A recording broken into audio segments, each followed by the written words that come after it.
Hey guys, let's talk about tonight's season finale of The Walking Dead. And I don't know about you guys, but my anxiety level throughout this entire episode was off the charts. There were a lot of moments where I was just like, oh gosh, oh no, what's going to happen? I don't know. And I must say that I did enjoy this finale. We had a lot of little flashbacks to back when they were back at the prison, and it was sort of obviously the calm before the storm. And they obviously had no idea that what was going to happen with the governor was going to set them on the events that would lead us to the last 8 or 9 episodes of the season. And it was, very interesting to see Herschel trying to, talk to Rick and tell him that there's another way for him, that he has to sort of change who he wants Carl to be. And in those moments, this is when he decides he's going to, you know, make a little farm at the prison, and he's gonna remove I guess remove that killer instinct away from Carl and have him be more of like a nurturing child again. But that was very short lived. As we all know, the governor arrived at the jail, and that led us to where we are today. And this was a very heavy Rick, Michonne, and Carl episode, which always makes me very happy. And the opening shot of Carl sitting on the ground, covered in blood, in front of a car, and you're just seeing this really tight shot of him, and it zooms out just a little bit, and you see a wide shot, and there's nobody around, and there's just like this disheveled truck. I was like, oh my God, those bandits or whatever we call them found Rick, and he has done something horrible to him and his group. So, of course, when that moment happens and they do a sneak attack on him and Michonne, when they're sitting in the dead of night and they point a gun to Rick's head, it is like, oh my goodness. How are they going to get out of this situation? There's three of them. Carl's sleeping in the truck, and there's like five of these bandits.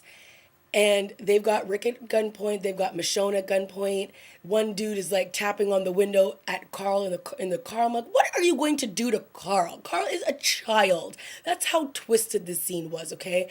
And finally, when the leader, Joe, Rick bashes his head against Joe's, and the gun goes off, and it's ringing through Rick's ear, and they start fighting, and they're kicking on the ground, and Michonne's trying to fight away the guy who's got the gun on her. And then there's that moment where Joe says to him, like, oh, what do you, like, they're basically up tight to one another, and he's like, oh, what are you gonna do now? And Rick just takes a big old bite out of his neck. Just like, oh my God, that was so nasty.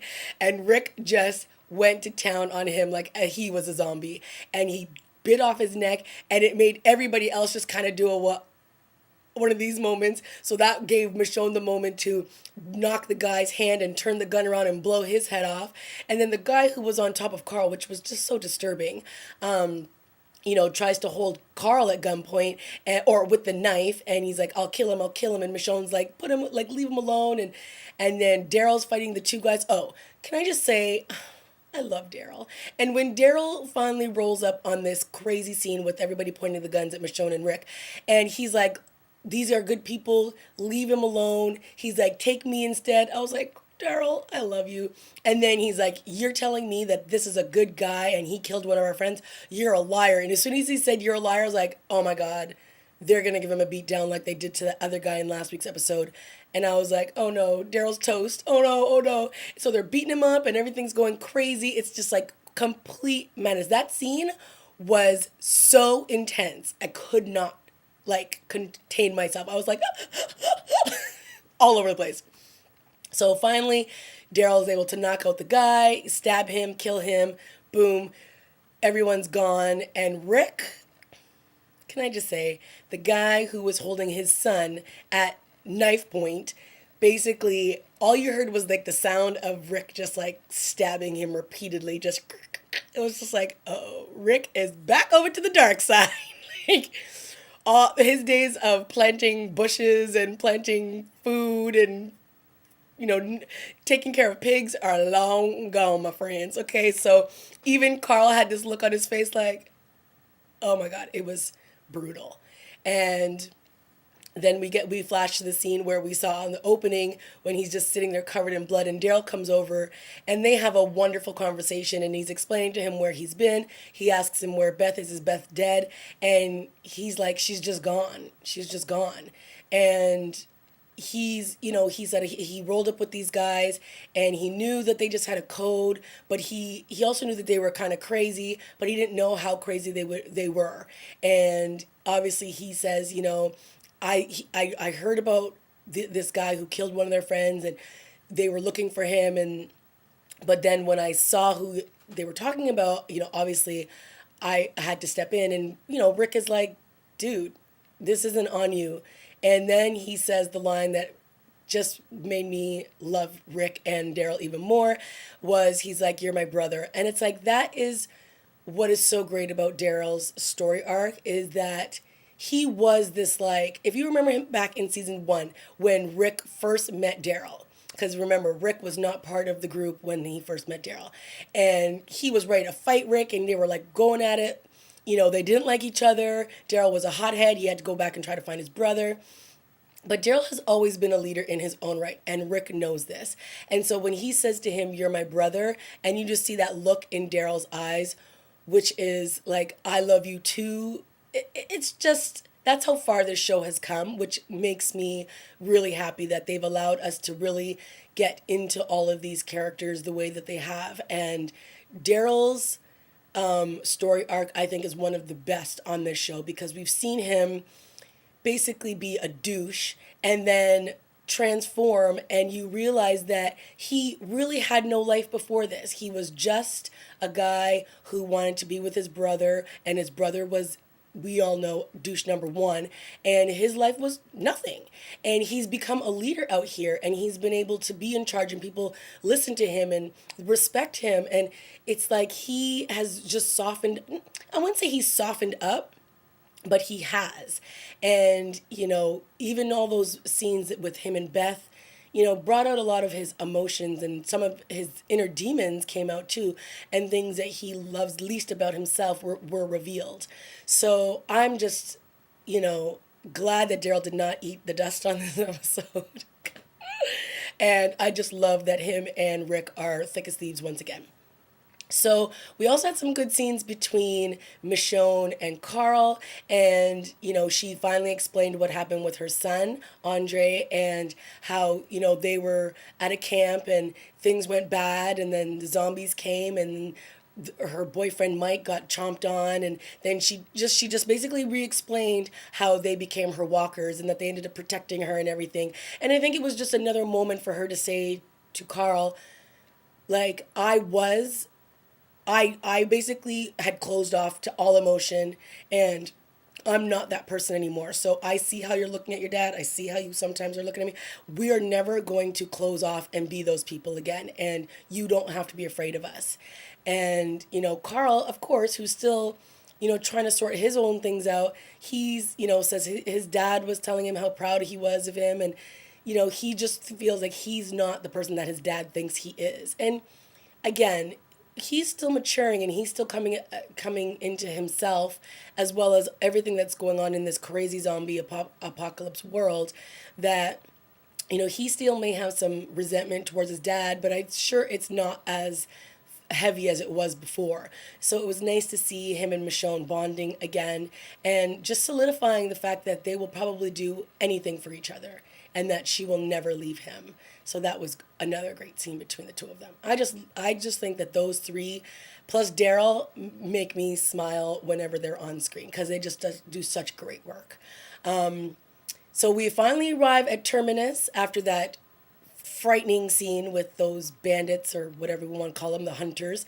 And, they're not quite sure how they're going to, how can I say this? They don't know if they're going to trust the people that are inside, but they're definitely going to proceed with caution. So they survey the scene, they jump over the fence, they come in the back way, and they get inside, And they all seem to be very pleasant to them and show us your weapons, and we'll give them back to you, and just be nice here and we'll be nice to you, and everything seems all kosher.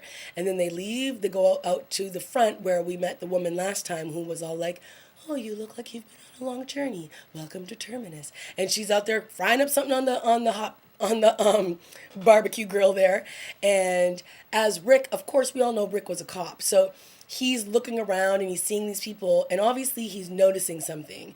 And he sees the chain with the watch in the guy's pocket. He sees the poncho. He sees the army, the prison guard stuff. So obviously he realizes that those belong to his people, and we're talking Glenn, Maggie, and we all know that would be, obvious that they're there, or like how else would they have gotten them? So everything turns crazy. They start holding each other up, guns pointing at each other, and he's like, where did you get that stuff? Where are our people?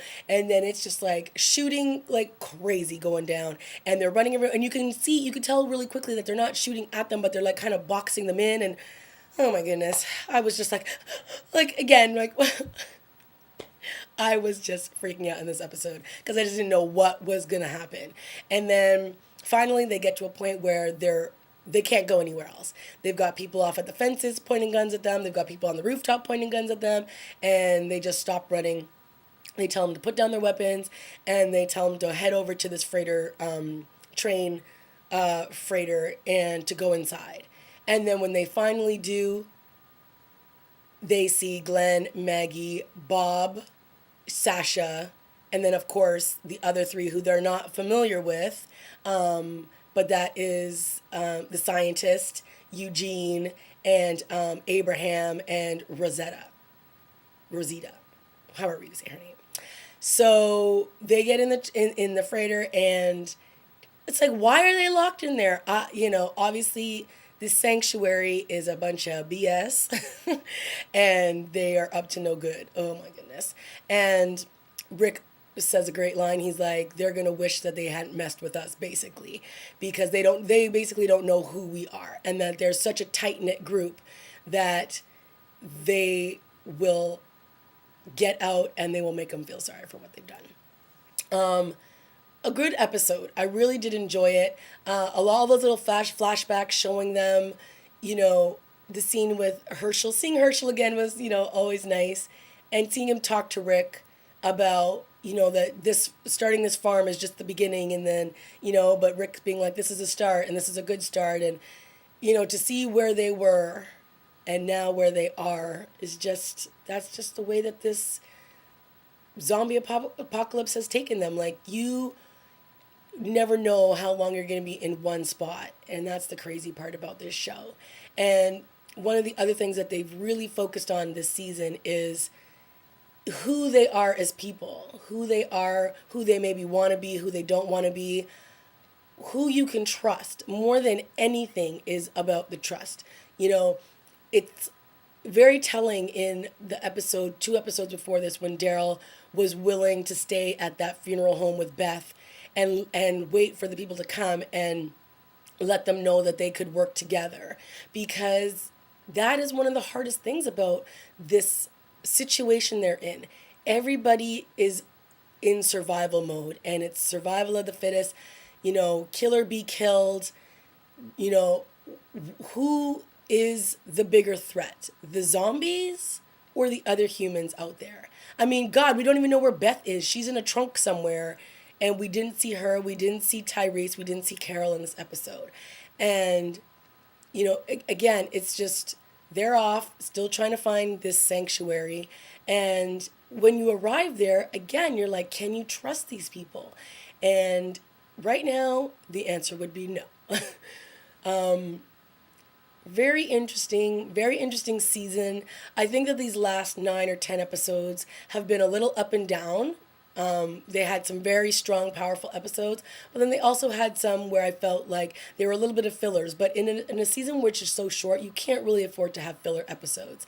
But that being said, I still think that they've taken the time to start to really flesh out a lot of these characters, which is a good thing, because you don't want to be watching a show where somebody could die at a drop of a hat, but yet you don't really care that they died, right? You want to feel like the weight of their death. So, Lizzie and her sister dying was heartbreaking. But up to this point, like if Bob died, if Sasha died, like we just don't know that much about them. So the fact that they did take some time to give us a little bit more about them is good. Did I think that they needed a whole episode on their own? Not really. I think they could have probably sandwiched some Darryl, Beth, Bob, her, Glenn, and these new people all together in one. Tidy up that episode nice and tight. Give us a little bit more of Michonne, Rick, and Carl, because it was like 4 episodes apart that we hadn't seen them. So seeing them in this episode really just again brought forward how much weight they bring to this episode, like these episodes. And like I didn't know if Carl was gonna die at the end of this episode, or if these bandits were gonna kill him, or if they were gonna kill Michonne. Like you just have no idea. I don't know the comics. I don't know what or who to be expecting in the future. So when I'm watching it, I'm like on the seat of my pants, like just on the edge of my seat, I should say, in suspense, because I just don't know. Yeah, let me know what you guys thought of this episode. I really enjoyed it. I thought it was good for a season finale, and we'll see where they pick up from when it returns. Are they still going to be in this freighter? Are they going to be out? Are they going to be like prisoners? Like what is the situation moving forward? So obviously they have some serious trust issues to build back up. But I don't blame him. I don't blame Rick. He sees like the pocket watch that belongs to Herschel. Why would Maggie ever give that up? Right? Are they giving it up for food? Like, what are they doing? So all that kind of stuff. And we know from before that Eugene was wearing the riot gear or the prison guard gear. So, why is he no longer have that in his possession? So it'll be very interesting, and I cannot wait. Okay, guys, let me know what you thought of this episode. Leave a comment down below, like, subscribe, and I'll see you next season when the show returns. All right, guys, bye.